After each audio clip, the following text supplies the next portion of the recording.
lot of head nods. Not a lot of partiers here. But what festivals, to your knowledge, would you say are the ones that, are there ones that you have to pay a lot of money to get in, but they're totally worth it? Or are there festivals where they actually pay you to, take part? Let's break down festivals, because I love festivals.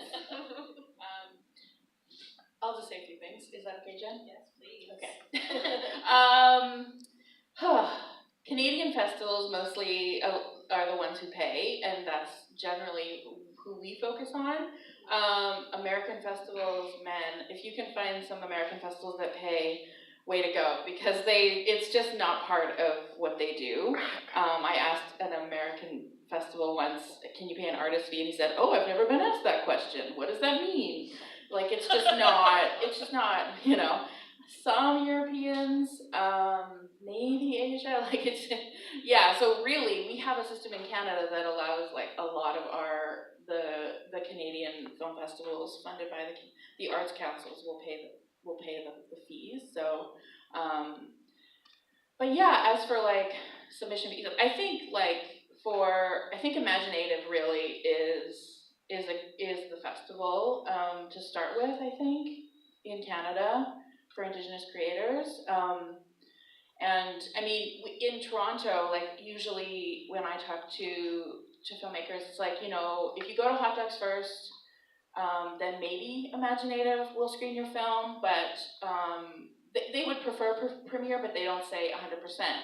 But Hot Docs needs a premiere, so you kind of have to, like, figure out, your timing, and this is also something to think about when you're finishing your film. Like, what are the festivals you really want to screen at, and look at when are the submission dates and when are the finish dates. Like, you really only have generally like 18 months, maybe 2 years, 3 years for a short film. So trying to get your timing right is also something to potentially increase, like, your screenings and your revenue. But then one thing that I would say about having a distributor is, like, we have short films that are 10 years old, 15 years old, and they're still getting rented, and they're still getting screened, and they're still making money. So some films do live on. They don't just, like, after 3 years, like, nobody thinks about them. But generally, they have to have had a certain number of screenings, and I think it does help to have a distributor that is maybe still getting it out there and making the film some money. And I will just say one more thing, is sometimes maybe right away your film won't make money, but then potentially after a couple years, then that's maybe when people will want to program it, and maybe a little bit more money will come. But our focus definitely at the Winnipeg Film Group is to find artists money. So our values are very similar to the Winnipeg Film Groups in finding artists money, working for artists' rights. I think it's very important as an artist that you know about your rights and to research those things through organizations like CARFAC or the Independent Media Arts Alliance, which both lay out fee schedules, other types of things. And for me, that is an essential thing that every artist should feel empowered by. And sometimes those websites can be dense in talking about your rights. So also, maybe I'm not your distributor, but you now know me, you've seen my face, and you want to email me or give me a call, I'll talk to you about artists' rights. You'll probably want to hang up on me by the end of it, but I will talk to you about what your rights are and what you should feel comfortable with.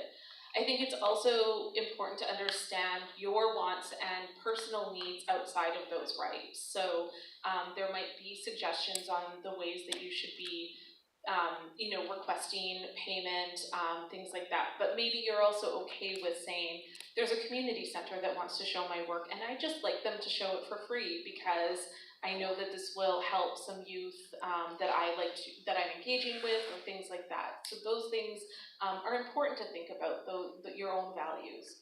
I will say, I do not really like festivals that charge you to even have your work screened. I think that it's kind of a little gross. I know that it's essential in terms of a lot of festivals existing, but it seems very strange to me that those festivals need to exist off of the backs of artists who they they aren't, they are maybe going to consider screening, but probably a very small percentage of the people who paid.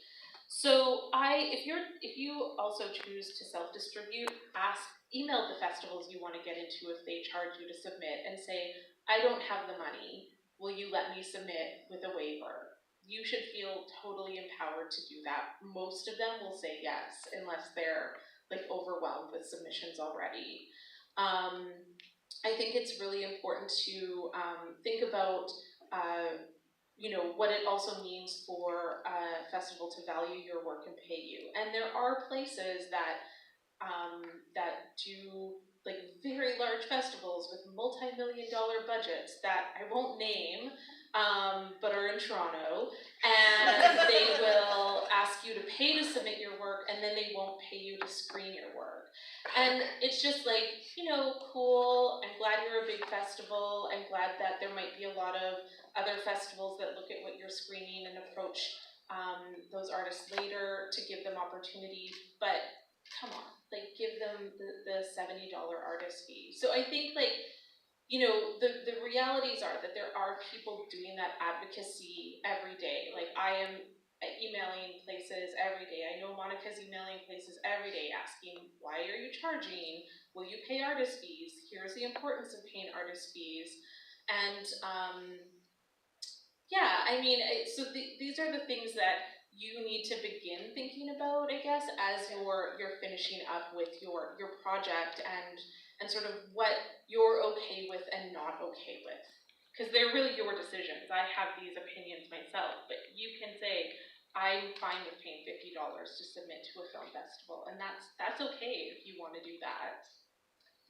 One more thing about the waivers is sometimes we get emails from festivals, this film screened at Hot Dogs, can you submit it to us? And if they're not offering a waiver, that's just lazy. I mean, that's rude. If your film's being requested, they better be giving you a waiver or at the very minimum a discount. I'm always just like, come on now. I hate that.